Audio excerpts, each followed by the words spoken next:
Good afternoon, everyone. Thank you for making it today. And in the interest of time, I'm going to start already. So good afternoon, everyone, and welcome. Today's discussion brings together 4 topics that are often treated separately, but in reality are deeply connected. Grid stability, system flexibility, climate resilience, and fuel price risk management. As power systems transition towards cleaner energy, they're also becoming more complex.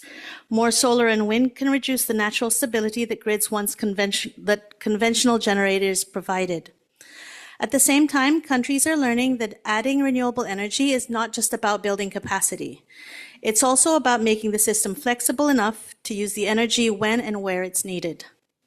We're also seeing that climate shocks and global fuel market disruptions can quickly undermine energy security.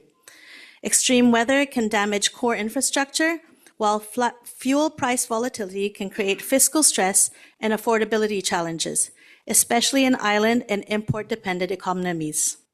So the central question for the session is not simply how to add more clean energy.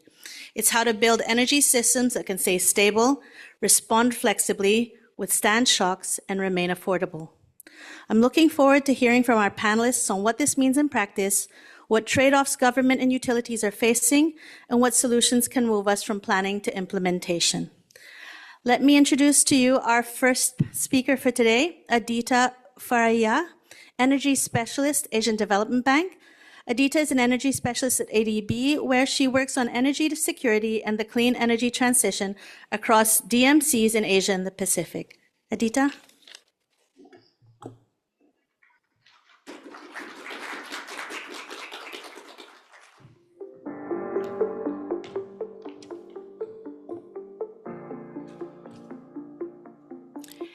Good afternoon, everyone.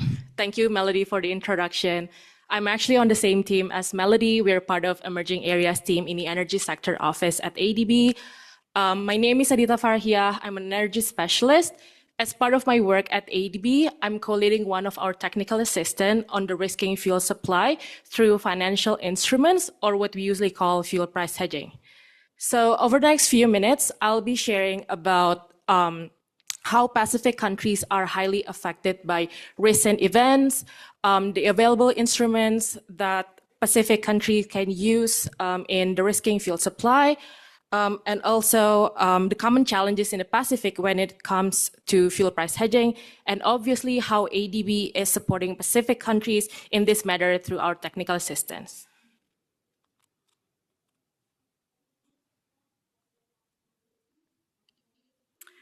Let me start with a problem. Pacific DMCs are facing structural vulnerability. They rely heavily on imported fuels.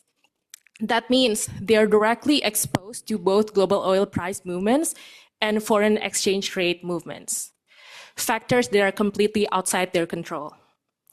And we've seen very clearly how real this risk is. Recent events, the disruptions around Strait of Hormuz, Middle East crisis since 2023, we've seen very clearly that these events led to price hikes in fuel. And this is not only affecting the Pacific, but also many countries in Asia, like the Philippines, Thailand, and many other countries.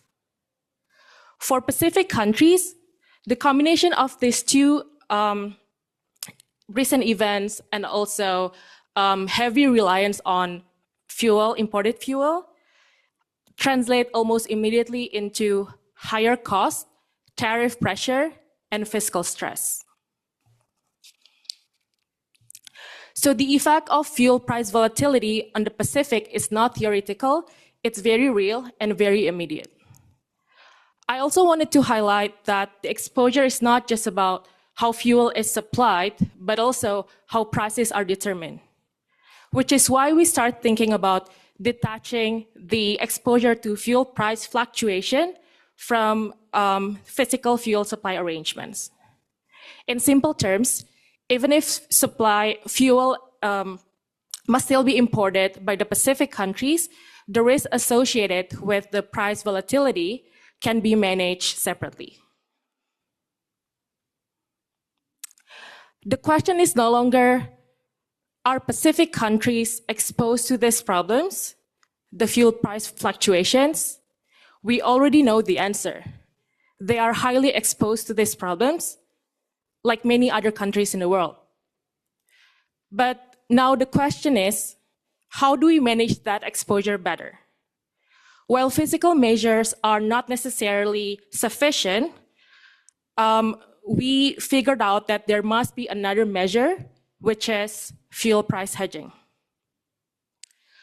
I just wanted to discuss financial derivatives very briefly, but essentially there are three types of derivatives that our consultants have been trying to propose to our Pacific countries: futures, swaps, and options. Futures are basically standard contracts.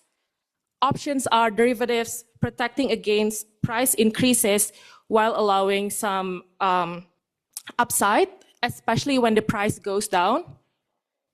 And swaps are derivatives that lock in price over time. For example, instead of having like $120 for like first quarter and then 125, 130, 135, we can just lock in at, for example, like 120 across the quarters. Options and swaps are mostly suitable for the context of the Pacific countries because they can be tailored to the Pacific country needs. Then the next question is, what are the benefits of the fuel price hedging? Fuel price hedging can help Pacific countries de-risk fuel supply by improving price and tariff stability, supporting more predictable budget planning, and cost reduction. But, and this is most important, hedging solutions do involve real financial risks, and if not managed properly, they can create new problems instead of addressing it. Now, this brings me to probably the most important discussion in my presentation. One key lesson that we had so far from our technical assistant is that the main challenge for Pacific countries is not necessarily technical. The instruments already exist, although we understand that the Pacific countries need some capacity building to build their knowledge, and also there are some constraints in terms of financial aspect, like margin requirements and collateral posting. But that's not the major obstacles. The most significant challenge is governance. That means who's actually making decisions on fuel price hedging? How are those decisions coordinated across stakeholders in the country? And who's accountable for the outcomes of the fuel price hedging? Because without clarity on these questions, even the best technical solution will struggle. It means that before using instruments like hedging, Pacific countries need to build the right foundations. This includes clear institutional architecture, robust governance and oversight, strong legal and regulatory framework, and defined operational mechanisms. As I mentioned before, fuel price hedging comes with risks. That's why these four components are very important and need to be firmly in place. This is also where ADB's role becomes important. Through our technical assistance, we are not just providing advice on which tools the Pacific countries can use, but also building the systems and capacity needed to use them responsibly. If you're wondering why the risking fuel supply matters now for Pacific DMCs, it matters now for them because most of them face similar exposure to fuel price volatility, not just a few of them. And as a result, there's the need to move from reactive responses to active risk management. And also, this is very timely because it promotes regional knowledge sharing given the proximity of the islands. And also, last but not least, fuel price hedging is not only about managing short-term risks. Fuel price fluctuations create fiscal and liquidity pressures, which can constrain governments' ability to invest in energy transition. So in that sense, the risking fuel supply is also a precondition for accelerating energy transition in the Pacific countries. This is going to be my last slide, but I just wanted to give you more context in terms of what ADB is actually doing. The technical assistance that I've mentioned across the slides is TA 10153, Regional Initiative on Accelerated Energy Transition for the Pacific Small Island Developing States. We have two outputs under this TA that we aim to achieve. The first one is analysis and research for accelerated energy transition. And we have some deliverables that is prepared by the TA consultants, including regional study on the AET, country-level AET time-bound action plans, and country-level AET reports. We have been supporting two Pacific DMCs so far, Federated States of Micronesia and Cook Islands, and we are just started engaging with Papua New Guinea and Tonga, and we would very much welcome more and more countries in the Pacific to be supported by ADB under this technical assistance. Thank you.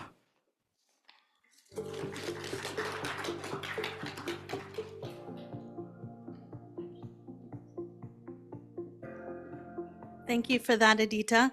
And please, if you do have questions, we do have the WOVA app that you could put questions onto, but we also have an opportunity later with the Q&A. At this time, let me introduce Athena Lemeski. She's a power system expert from MRC Turkey R&D Center. Athena, please.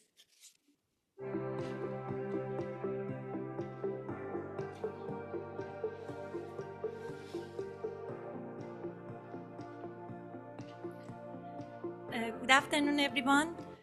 Thank you for joining this session today. I'm very excited to be here today. My name is Athena Tazike. I'm a power system expert from MRC Turkey, but I'm originally from Iran. So today, before I begin, I would like to ask a quick question to you. We are adding more and more renewable energy to the power system. What do you think? Are we actually making the grid stronger, or we are making the grid more fragile? What do you think? This is the core message from my today's presentation. And I would like to introduce a stability solution for a low inertia modern power system. So how we can turn high renewable power into usable and reliable power for modern power system.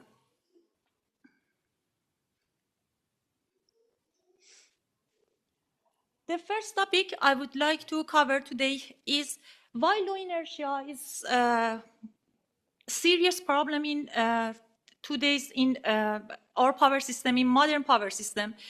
And in simple terms, I can say we are replacing synchronous generators with inverter-based resources, with renewable solar power plant and wind power plant.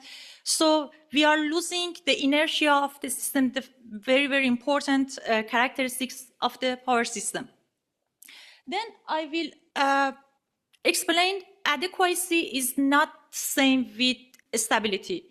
I mean, if we have enough megawatt generation, it's important, but it doesn't guarantee the safe and reliable power system operation. Then I will introduce some technical study toolbox software we are using to study power system under low inertia situation. And then I will introduce some stability solution, how we can overcome these challenges in modern power system. And finally, I will show you implementation roadmap, how we can move from theoretical studies to real-world application. As I mentioned earlier, inertia is serious issue for modern power system. Because when we replace synchronous machines, synchronous generators with inverter-based resources, some physical characteristics like fault current, like inertia, natural damping, we are losing these characteristics because they are provided with synchronous machine inherently. And when we replace inverter-based resources with these rotational generators, we are losing these characteristics. So, for example, if we lack inertia in power system, after any disturbances, such as loss of big generator, or sudden change in output of power plant, renewable power plant, or, for example, loss of load. These are real disturbances for power system. If we don't have, if we have inertia problem, for example, the rate of change of frequency is too high. I mean, after any disturbances, the frequency will change very rapidly. It's a very serious problem for our power system. Or we will have deeper frequency nadir. It means after any disturbances, the frequency falls immediately. And it will cause any blackout for grid. So this is the main point I've mentioned earlier. Adequacy is not same with stability. So if we have enough generation, is important. We can meet demand, but in modern power system, it's not enough. Because stability is very, very important in today's modern power system. So we should have a structured roadmap for to study power system. For example, we have some software like Dixilent, ETAP, PSSC we are using for a study system. I personally prefer to use Dixilent Power Factory. And for this study, first we need to monitor the grid and have enough data parameters from the grid, for example, hourly load, generation by resources, or import, export, and etc. After that, we have power system study toolbox. For example, we have steady state studies to monitor the loading of lines and generator. By the way, I'm talking in technical part because I'm seeing the issue as an engineer point of view. So that's why I'm talking, I'm presenting in deep technical presentation. After that, we have steady state analysis for loading, for voltage profile monitoring, etc. Then we have short circuit calculation to calculate the short circuit level, short circuit capacity of the grid to find weak point, weak buses of the grid. Then we have RMS EMT simulation for dynamic or stability analysis of power system. But these are not enough because we should have some measurable KPI, key performance indicator. For example, we should measure rate of change of frequency, frequency nadir, and compare these parameters in our power system. For example, we have issue with inertia, with replacing synchronous machine with inverter-based resources. So we have problem with inertia. We should decide which technology we can use in our power system to cover this issue. For example, for rate of change of frequency, we can use BESS or battery energy storage system to solve this issue. These are very important, but the last point is, after we decide which technology is sufficient for our grid, we cannot implement this technology without checking grid code. Grid code compliance is very important, and we should say if this technology we want to use is applicable for grid or not. And for stability solution packages, there are some packages here you can see, but for each services we are using, there is a specific solution. For example, for frequency stability, we can provide, we can suggest or decide which technology we are going to use. For example, battery energy storage system for fast frequency response, or grid forming inverter we can use. For system strengths, we can suggest synchronous condenser, STATCOM, SVC, or again grid forming inverter. Basic sources nowadays is very common in power system. And for protection, we can review the protection setting, etc. You can see I'm running my time. And then we should see if from grid code is applicable or not. It is important. And for last slide, I would say for future grid, we are moving from synchronous machine to inverter-based resources. So stability should be engineered, measurable, and operationally integrated to the new power system. Thank you for your attention.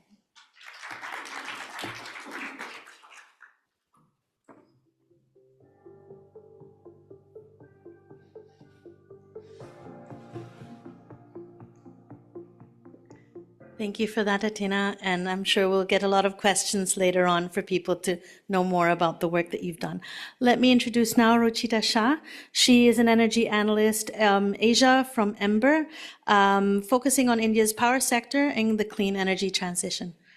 Ruchita, thank you.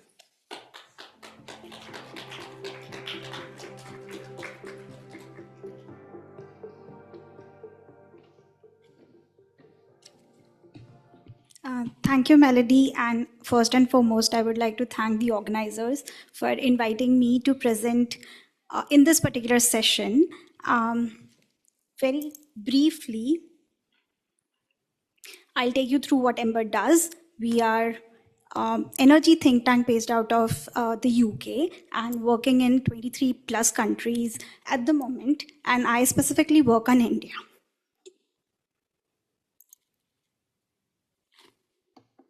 Before I begin and take you through what exactly or what's the core of this presentation, I would like to discuss what is happening in India at the moment.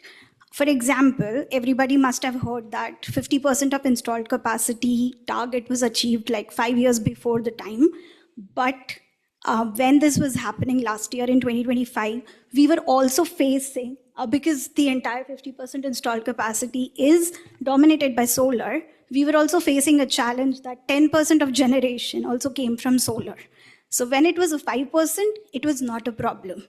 But when it is increasing, it is day by day becoming a problem. With that context, on a day-to-day basis, how the demand is being met in India or anywhere else where there is a thermal generation, where there is solar, where there is wind and hydro as well. So whenever, if you'll see in this particular graph, you'll see a valley and a peak during the solar hours. So during these hours, the thermal generation to accommodate solar goes down. And day-to-day basis, this normal operations keep happening.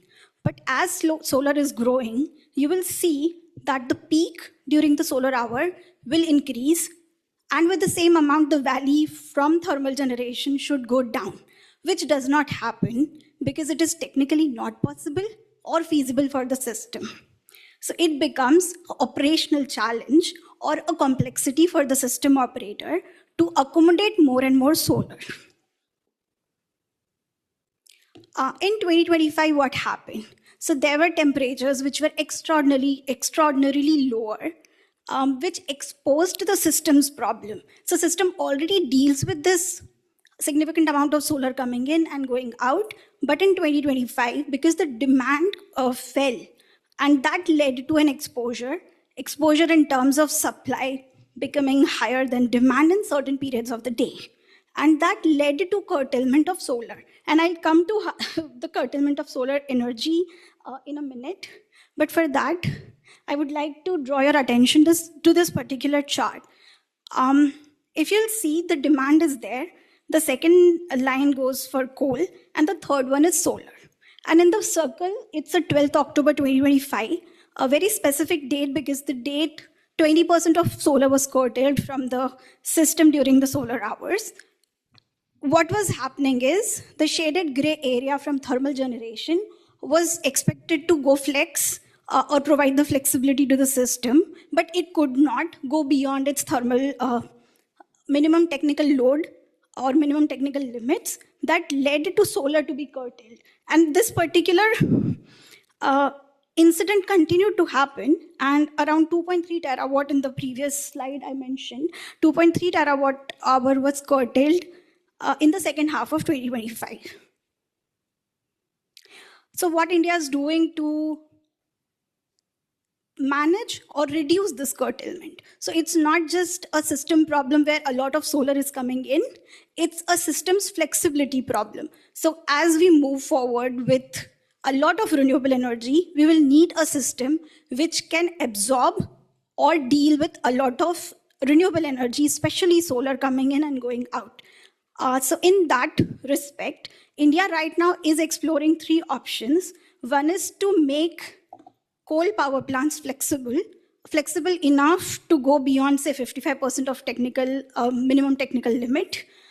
They are also trying or expanding their energy storage capacities, both battery and pumped hydro.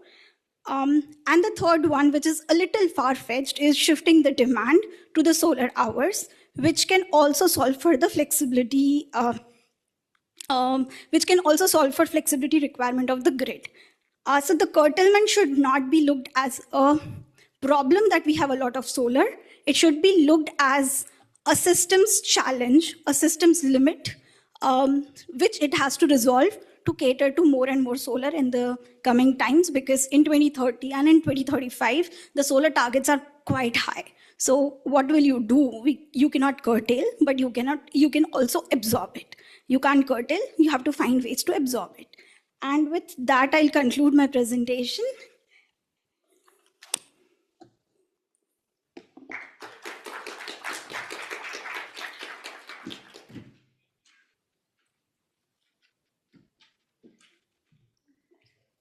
Thank you for that, Ruchita. And now for our final presentation, where we actually have two speakers coming one after the other.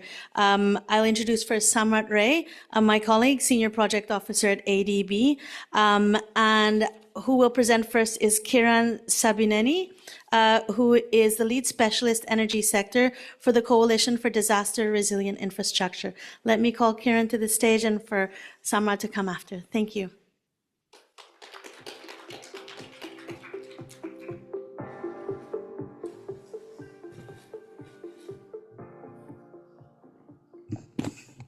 Thank you, Melody. Good afternoon, everyone. Thank you for joining this session. My name is Kiran Sabineni. I lead the energy sector program at CDRI. And Coalition for Disaster Resilient Infrastructure is an international organization. We are a coalition of 55 countries and 12 organizations. One of them is ADB, who is also our founding members. Our mandate is to make infrastructure, critical infrastructure, more resilient, enhance the resilience through technical assistance, capacity development, and targeted technical interventions to our member countries. Part of our work also involves design and regulatory work, policy, advocacy, and direct technical interventions as well. Targeting primarily climate-driven disaster risks, and more importantly, to reduce the impact on lives and livelihoods. With ADB, we'll walk you through a comprehensive and complete applied study, one of the most ambitious studies, I would say, on power sector resilience at a utility level for a large geography. So now I'll bring the example of Odisha, a coastal state in India, which is probably one of the most exposed and vulnerable power systems in the world to cyclones, hurricanes, and weather events. What makes this work distinctive is this did not just stop at conducting a study and issuing recommendations. This goes beyond, including providing a prioritized criticality list of infrastructure that needs to be hardened and incorporating MDBs and organizations such as ADB through the study process. And let me frame this problem also in some numbers. In 2019, a massive cyclone hit the state of Odisha. It's an unseasonal cyclone. It happened in May, never happens in May.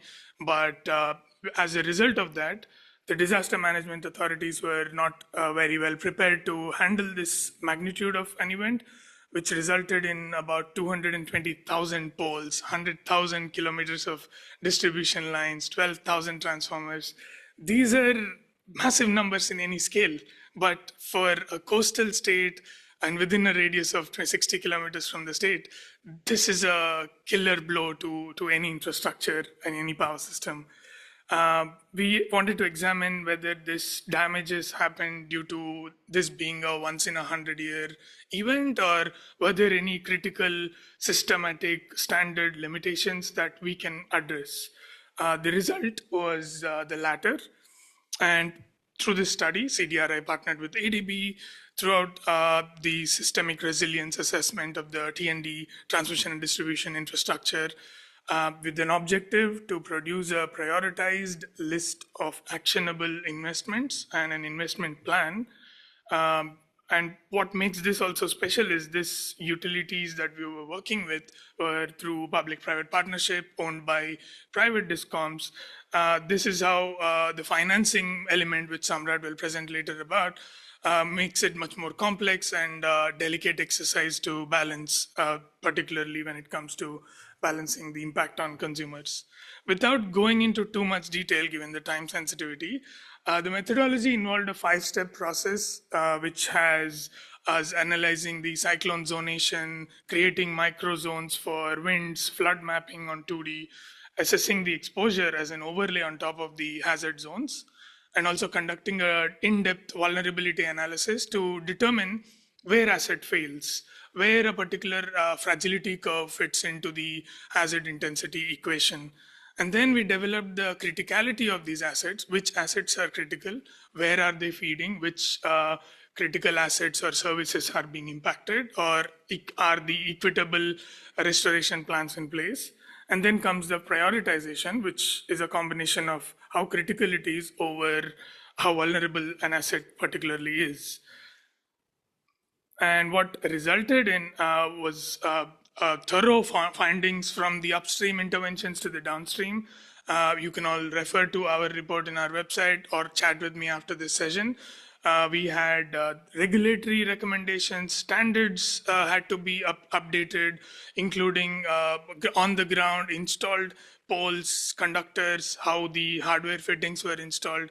We made from upstream to downstream several sets of recommendations where we continue to engage with stakeholders and operators throughout, which resulted in a categorization and a prioritization matrix.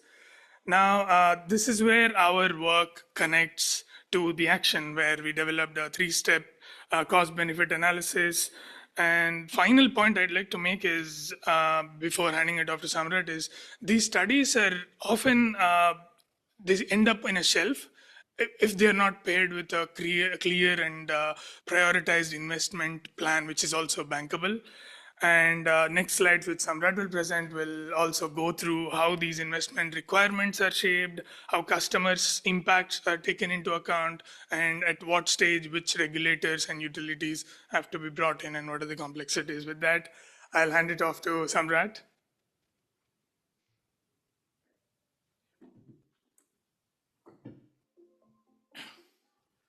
So thank you, Kiran, Melody, and good afternoon, everyone.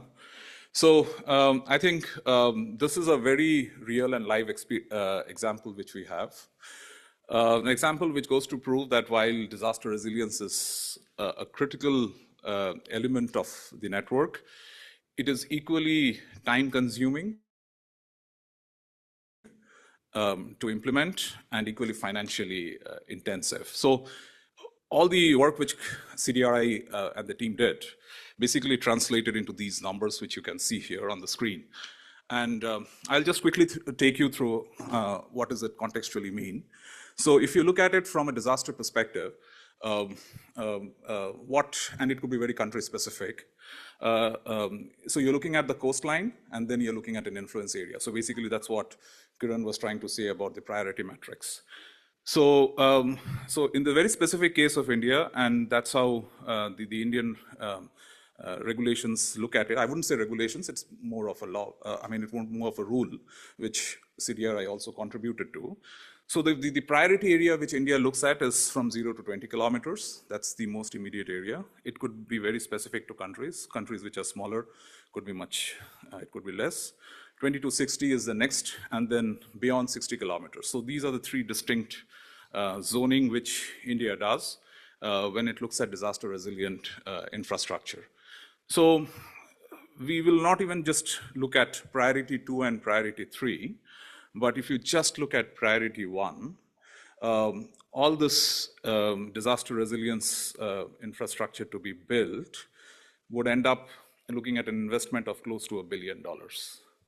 So that's the extent of the money which has to be spent. And if you had to foolproof the whole state, that's close to $3 billion. And these numbers will keep on changing as we spend more time in developing this. So I think the need for resilience is not debatable. I mean, if you look at what this cyclone, the last cyclone did it in Odisha, the economic and the non-economic losses are extensive. And I think it's the power systems itself would have, at that point in time, would have faced a $3 or $4 billion loss. And this is just talking about a power system. The non-economic losses would have been fairly extensive. So the investment in resilience is definitely not a challenge. And in most cases, and probably in most countries, what we have, and which is also a system which we have in India, which we have a National Disaster Management Authority. And within that, we have the states.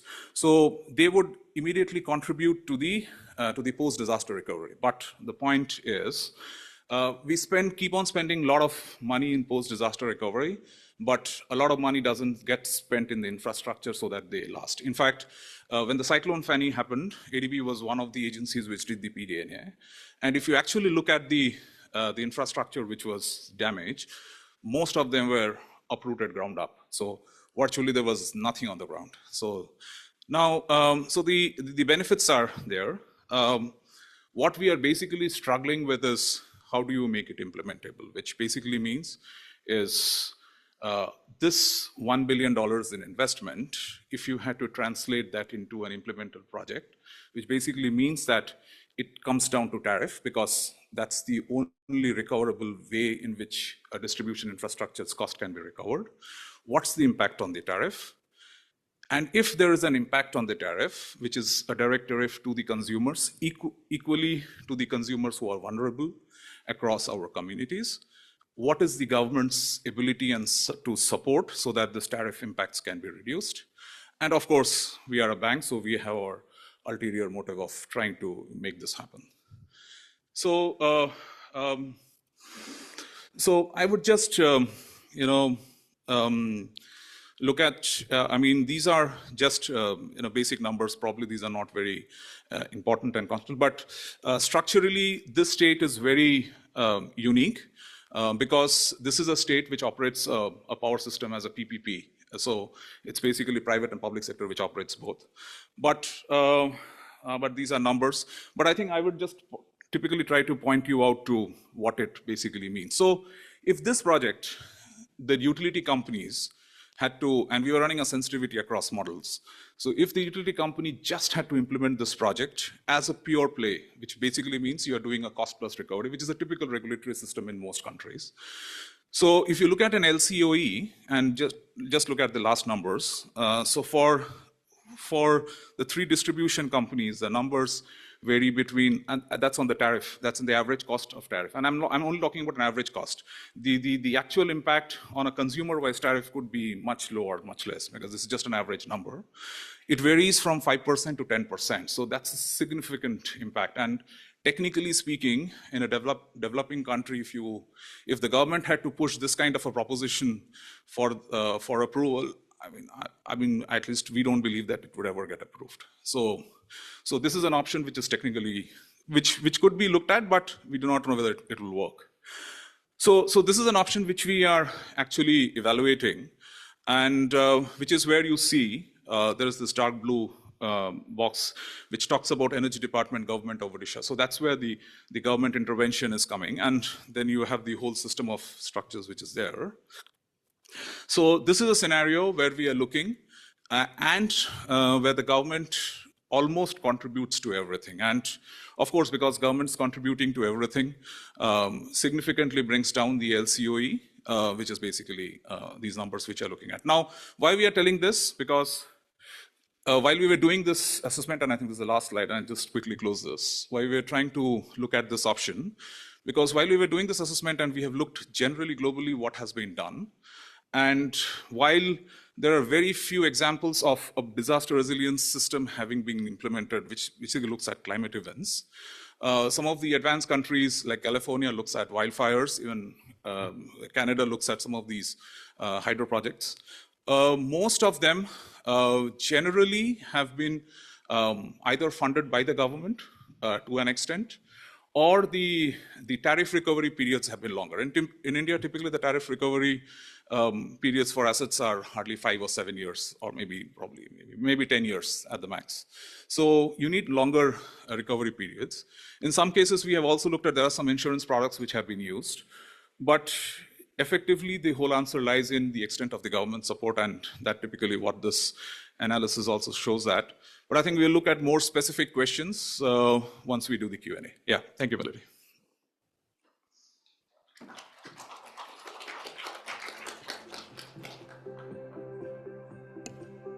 Don't go too far, Samrat, because I'd like to call all the speakers to the panel here on top. If I could please ask everybody to come join. I hope you found the presentations interesting. I've actually, when I was looking through the presentations, I thought there were so many interesting things to share. And of course, Samrat's work and Inkaran's work of extreme interest for myself. Please come up, Adita, Athena, Rachita, Samrat, and Kiran. Thank you. I'm going to join them here. We do have a few questions that came through Hova, which was really, really appreciated, as we actually had one question yesterday that somebody responded to at midnight last night. So I guess this is quite an interesting topic if somebody's responding to it at midnight.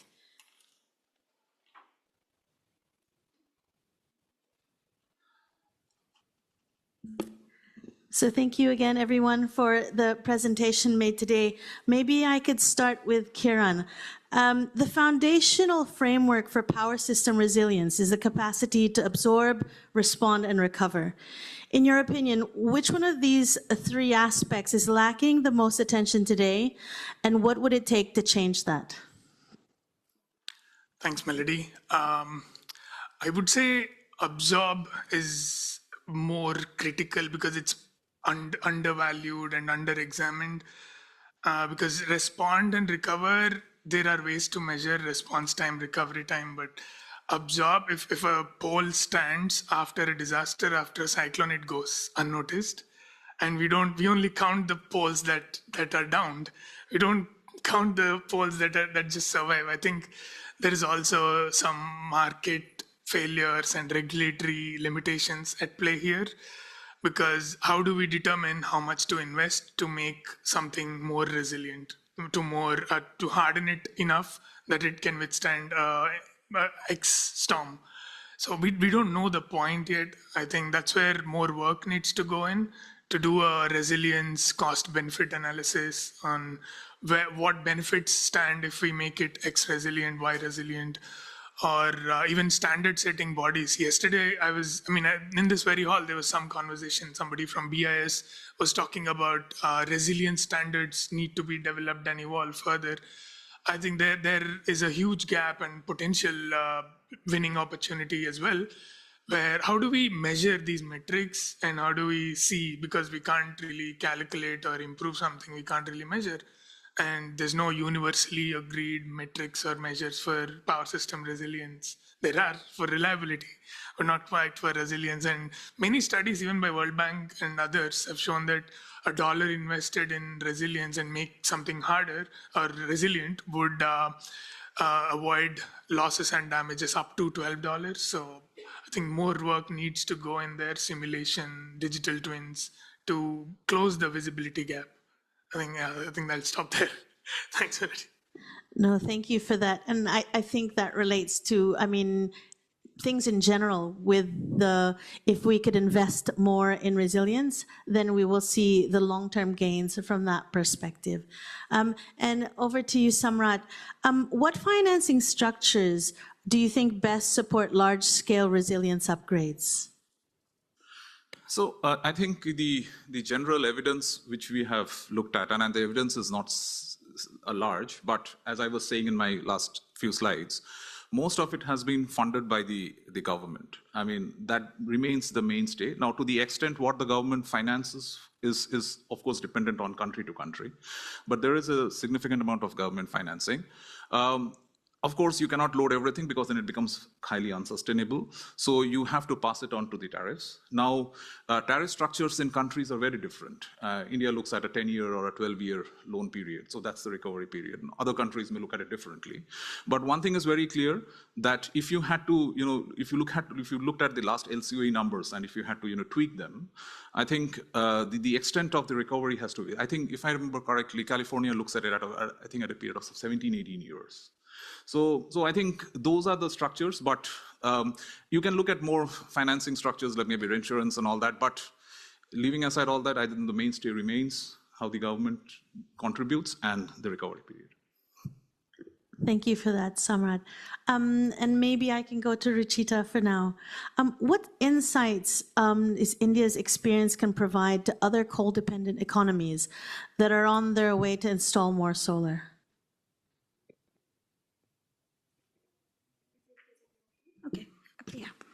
So I think the first thing that I would want to highlight here is India's experience in 2025 or first half of 2026 can be seen as a signal for the countries which are at 2% or 3% solar generation at the moment, hasn't gone beyond a limit. They can start building the energy storage capacities altogether. Because for India, the journey started almost 15 years back. But for countries which are just starting off, and which are very much dependent on coal, because coal has a problem that you cannot shut it down and then operate it in the evening. You have to give it 6 to 7, 8 hours at times to come back to its generation. So you can't turn it down during the daytime and use it in the evening. So you have to continuously keep operating the coal. For countries which are facing this type of inflexibility, they should start building storage capacities along with solar, so that at least they have enough to supply or absorb the curtailed power or supply the power during the non-solar hours from solar. So this is what is not to look at curtailment as a problem or as a signal that you should not add solar. In fact, use it as a system stress test and finally build something which is more flexible. The second thing is they should start exploring how they can make their coal power plants more flexible.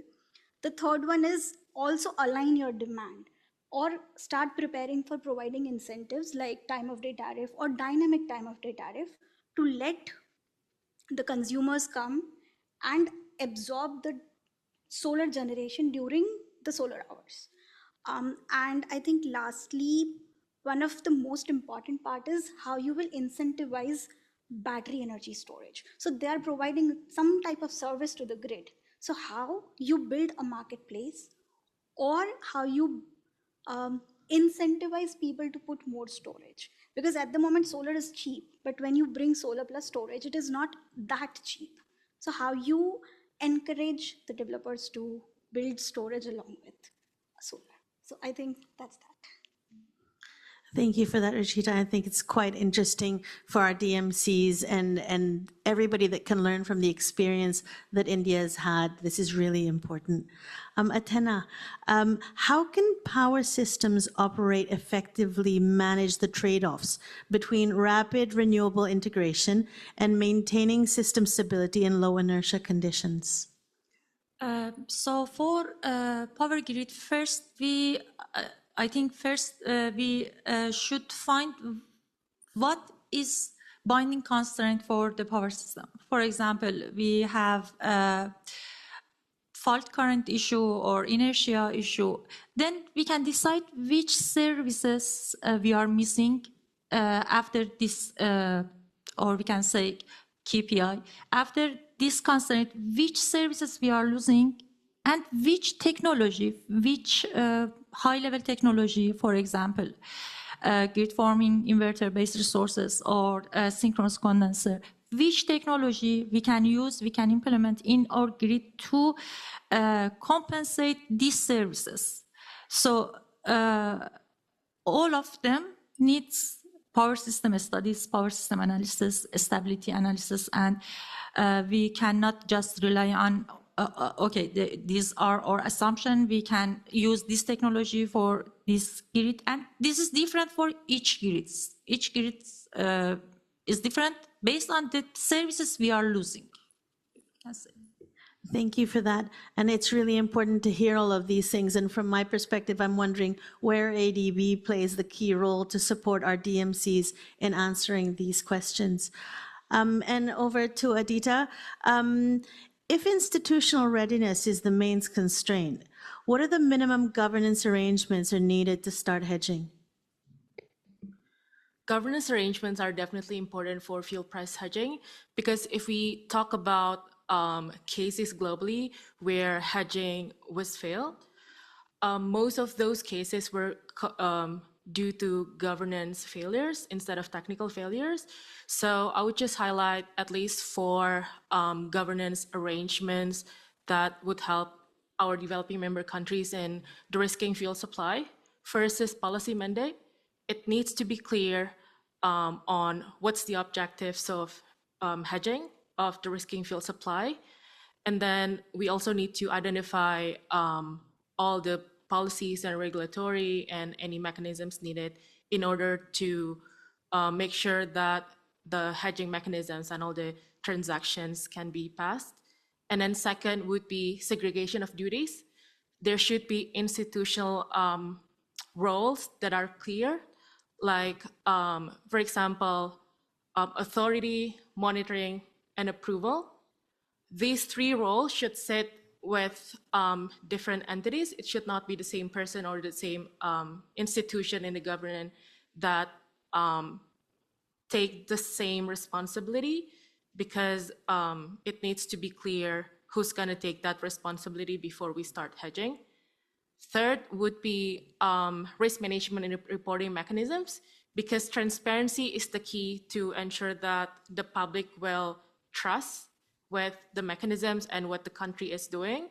And also we need to make sure that in the risk management plan, we have identified all the risks that could come, and also the mitigation action plans, and to specifically identify which risks are high, moderate, and low. And lastly, I would also highlight legal and operational mechanisms would be very important, because if countries want to start hedging, they also need to make sure that their legal and operational mechanisms allow them to start enter the ISDA contracts, which is the standard contracts for fuel price hedging. And also we need to make sure that there's a clarity on who holds the fuel price hedging, because there are a lot of government entities, like implementing agency, executing agency in the country. So we need to make sure that all those roles are clear across the agencies. And also, we also need to consider the roles of utility in the country, because at the end of the day, it also affects the utility. Thank you for that, Adita. Maybe if I can come back to Samrat or Kiran, what would you find are the biggest bottlenecks in moving from technical studies to bankable projects to implemented solutions? Thanks, Melody. I feel like I live in that gap. I live and work in that gap, but going by recent experiences on conveying these findings and recommendations to our member countries, or selling these ideas and making them bankable and investable, I'm sure Samrat would have an insight on this as well. There is a translation gap that occurs because we are conducting comprehensive risk assessment with climate models, hazard maps, overlays, and a lot of this work, particularly the fragility curves for infrastructure, it exists in theory, and there's no way to find out if an investment that is recommended will stand the next storm, until the storm comes and it stands. So there's just only one way to show it, and there's no proof of concept or scale down testing that can happen. I think that's where some generalization and democratization of these studies with stakeholders and the government's policymakers at various levels has to happen from the beginning. And there's also the institutional ownership, because the countries we operate in, mostly through South-South collaboration, SIDS, through our IRIS program, there's usually one champion, and we work with that champion within the government who understands why we are doing or why we are recommending certain things. Often, unfortunately, it comes down to individual motivation to get that done as well. So there is an institutional adoption of an initiative that matters. This is where I think sensitizing from the early stages why this scope is the way it is, and accounting for any changes to the governance and the government. We've seen also governments change, and that just gets dropped in the way because our champion is out of the equation somehow. I think that is a gap that needs to be addressed, and also the financing component, because we make these recommendations and it's often a big number. If, for example, the Odisha study I presented, it could have been a $3-4 billion investment that we can just dump in front of the government. But sequencing is also important, where we feed that into a pipeline of investments through bite-sized chunks of, this is your highest priority. If you only had $1, this is where it should be going, and the next dollar should go here. That usually doesn't happen in like resilience studies. We always like throw a big number and say, yeah, hope for the best, let it get picked up.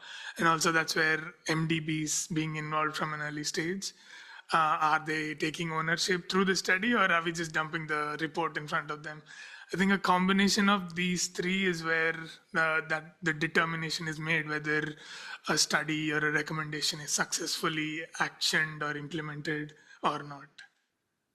No, thank you for that. And I always have many questions for you and Samrat, because from my perspective, what I would like to see is how can we do this faster, and how can we learn from what we've learned from Odisha to make it to be able to respond quicker. Reports are good, but they're best utilized when they're helping make decisions, and we can only do that if reports are available quickly. So thank you for that. Ruchita, actually, I had a question for you, but I'm going to go to the question that we have from the floor. And the question is, do the Indian regulators accept the avoided climate damage losses in their cost-benefit evaluation? Or maybe if I can ask, I'm not sure if the person is here today, maybe they'd like to articulate the question better than I have. Or if not, I can just ask it again. Or maybe you already have a response. I think if it is coming from curtailment point of view, this largely started happening or coming to light just last year. So it probably was not accommodated or accounted for at that point when this cost benefit analysis or putting more solar was actually on the floor. But last year when this actually became visible, and government also started giving out the data. So the moment you get a data point around what sort of curtailment is happening, it automatically then start becoming a part of cost benefit analysis, and what sort of avoided emission we missed when we curtailed the solar power. So curtailment keeps happening for even thermal power plants. It's not like curtailment does not happen. But when it happens for solar energy, the cleanest source, it becomes a problem, or it becomes and it comes to the attention. So thermal power plants has been doing this for the longest time. It's just that they are dirty. So their curtailment is different, maybe systems cost loss, but not the emission loss that is happening because of curtailment of solar. So I think I'll stop there. Thank you so much. I think Samrat has something to share. So I think if you look at the way India addresses this, so basically all renewable, as per the PPA terms, is they have to be dispatched. Now, this is a very specific case where curtailment has started happening, but in the longer sense, in the merit order, they are on the top, so they have to be dispatched. So, so that's the scenario which is there. Now, if you look at on a contractual terms, what we have in most of these long-term contracts is basically a grid availability factor. Now, if you look at the grids in India are on two levels. One is at the national level and one is at the state level.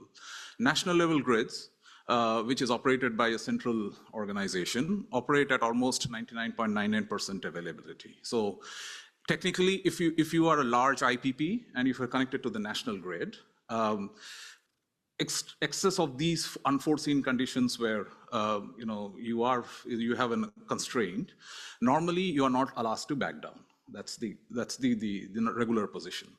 And then you have the state grids. Now, state grids also operate at 99 or plus percentage, availability of the grids.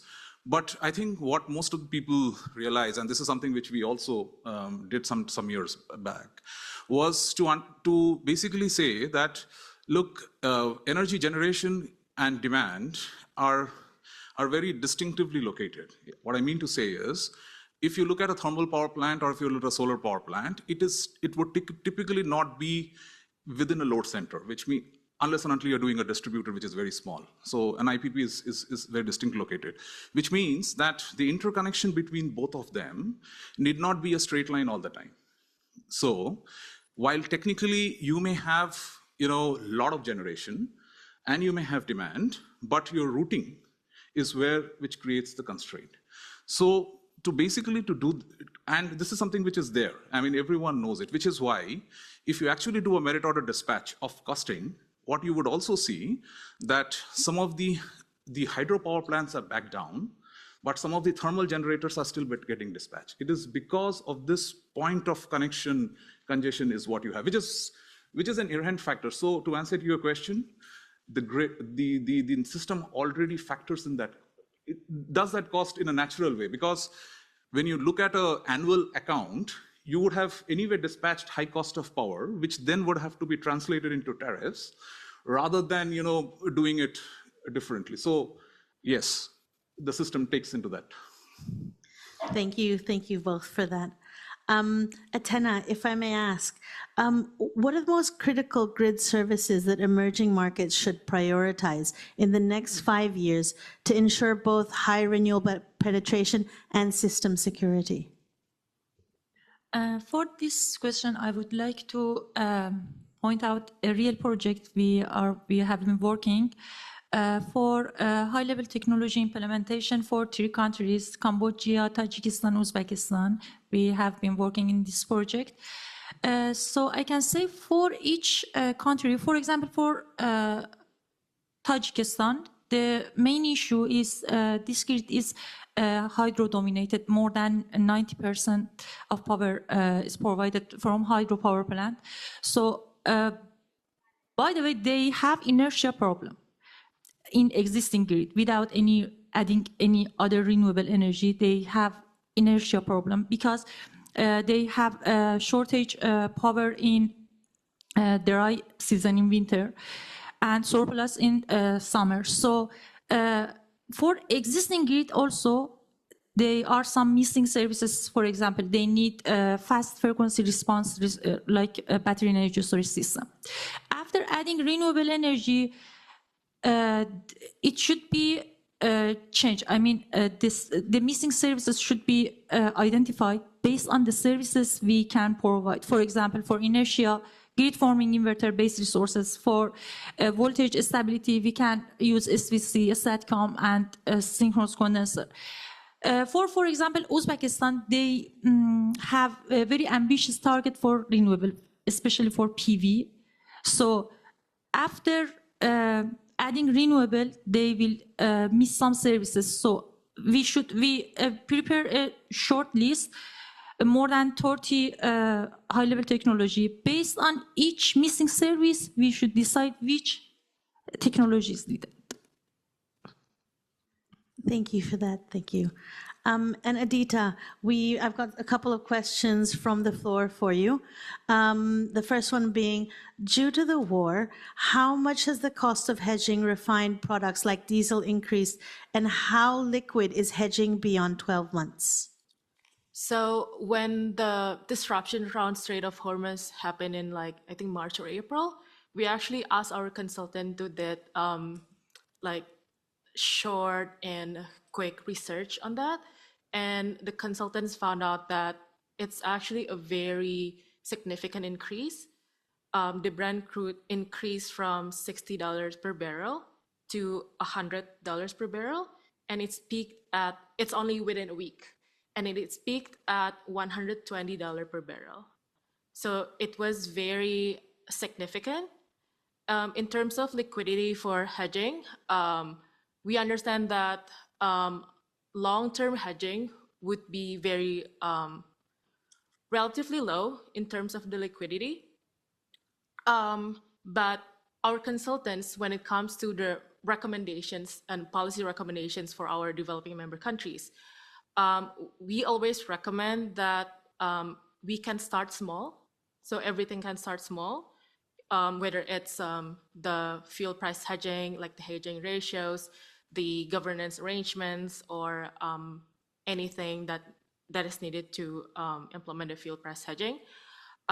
So maybe we can start at like 5% pilot or 10% pilot or 20% pilot. So it really depends on the country's needs. But actually, so what we have been doing across the Pacific is that we essentially do the same thing, which is trying to listen, trying to understand what the countries really need. So we'll adjust the hedging mechanism tailored to what they need and also the circumstances that they've been facing. And actually, we have our consultant team leader here for the fuel price hedging, Rohan. He's sitting there in the audience. So if you wanted to add things on the question. Yes, please. I think you have a minute. Thank you. So, yeah, I think because of the war. The mic isn't on. Is it okay now? Yeah, thanks. So because of the war, sorry, I'll just come there so that I can face the audience. So because of the war, as Adita mentioned, the fuel prices definitely increased, and the requirement for hedging also increases in such times because of the high volatility in the markets. But most of the countries, the countries that really planned their hedging programs very well, they already had those hedges in place and they could be protected from such volatile conditions. The other thing is, the cost of hedging. It's an insurance product. So more duration for which you want to hedge, the cost increases. Mostly hedges are contracts that roll over every 2 to 3 months, which are in line with the country's fuel procurement frequencies. Most of the countries, especially in the Pacific Island countries, they procure fuel once every month or once every 2 months. So the hedging contracts can be really attuned to that contracting or procurement frequency. But the more longer term contracts, if you make, your cost of hedging also increases. So just to take a quick example, if you do a hedge for a 1 month, for example, settlement at the end of 1 month period, so typically the cost of hedging could be as low as 5% of your total fuel procurement cost. But on the other hand, you can also have a hedge for 2 years, So if you want to hedge and fix your price for 2 years ahead, well, the bankers are ready to give you hedges, but then the cost would increase from 5% to almost 40% of your total fuel procurement cost. So the longer you hedge, the more the cost that you have to bear, but you have products for that as well. Thank you for that, Rohan. And I think we've come to the end of the questions. There's actually one additional question online, but I will ask my colleagues to respond to it, and everybody will see the answer on the WOVA app. But maybe because we've got 3 minutes and 30 seconds and time is running out, I'd like to ask each panelist here maybe just one key takeaway that you have that you'd like the audience to go home with. And I'll start with Atena at the end and come towards Adita, but you can see the time, so please make it succinct. Thank you. For last point, I would like to mention about in today's power system, stability is very, very important. So we need in detail studies for grid, for adding more and more renewable energy. And the issue is not just adding as much as megawatt or generation we can. The most important thing is this adding generation should be supported with stability. Thank you. I think investing in resilience is definitely taken, but I think what most people should also think about is how do you implement it.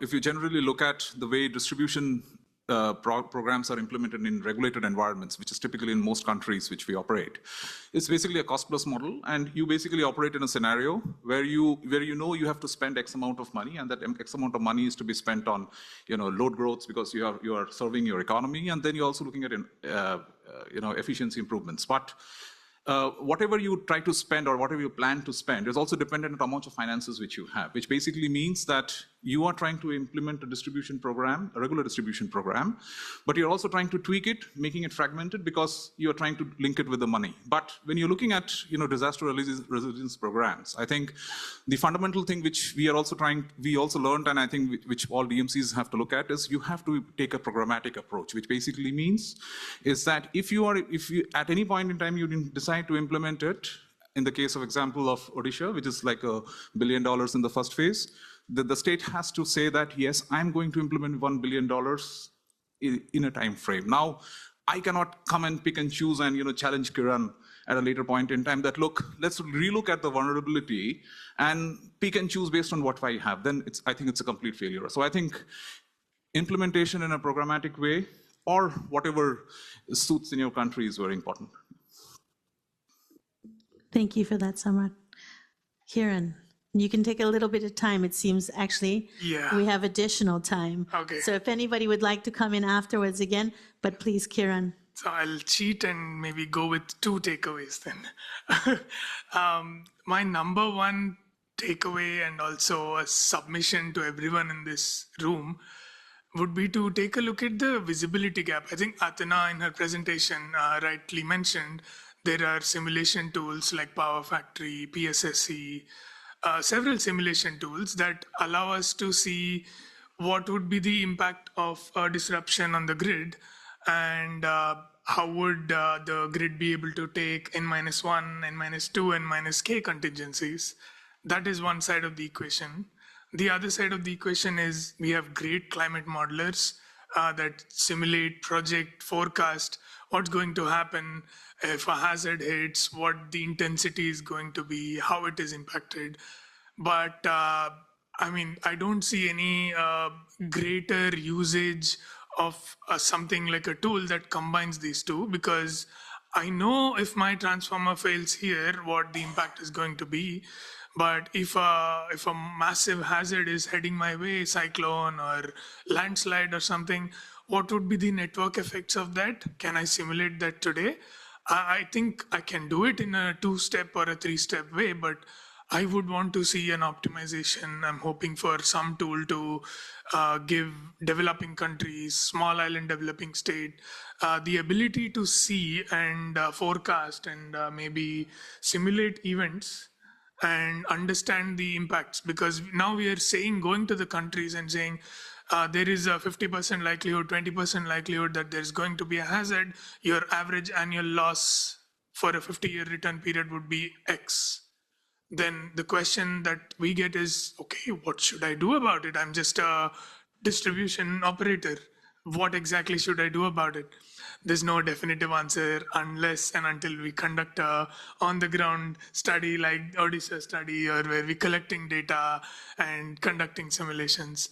But if it can be packaged as a service, as a tool, there is going to be a greater need for it, because we are right now, particularly with the standards also, shooting for the median, shooting for the medium hump of the bell curve, but we are not planning for tail events.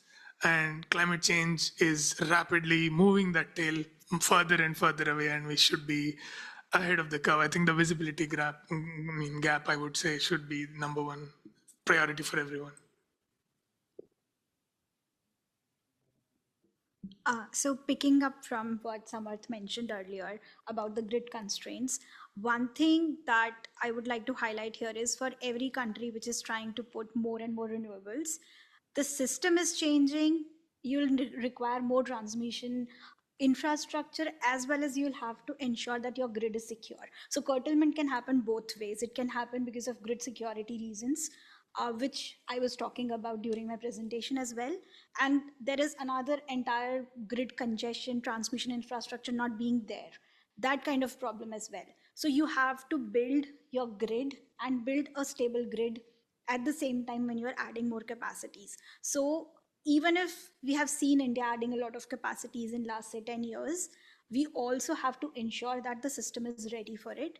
And any other country, any other economy which is still on the way to add more solar needs to plan for both transmission infrastructure, because coal power plant would take 5 years, maybe your transmission infrastructure building also will take 5 years, or maybe they were going hand in hand, but for solar projects, they are ready in 18 months or so. So the infrastructure unavailability as well as the grid security constraints, because of variability in its nature, is one thing that one should take into account while building the capacity. And the second takeaway, I think, I would want to highlight is you cannot not use your assets. By that I mean to say coal power plants cannot just be discarded. So now you have to ensure that the role of coal power plants is changing in a way that they are becoming supportive of the renewable energy resources instead of completely hoping to get away from it. You cannot just leapfrog. You have to use your existing assets, and while doing so, you build more renewable energy capacity. So that's all. If I can share one takeaway that we've had from our engagement with the Pacific countries, as I mentioned through my presentation and also through my answer to your question before, is definitely that fuel price hedging using financial derivatives to de-risk fuel supply will work well in the Pacific countries, but only when it's supported by governance arrangements. ADB will not ask Pacific countries to start big, to start complex. At least we have some arrangements in terms of governance, and we are happy to help Pacific countries to figure out on how to develop institutional readiness to implement these mechanisms. And basically, I would just highlight that ADB would be very much welcoming any Pacific countries to strengthen the governance in terms of de-risking fuel supply.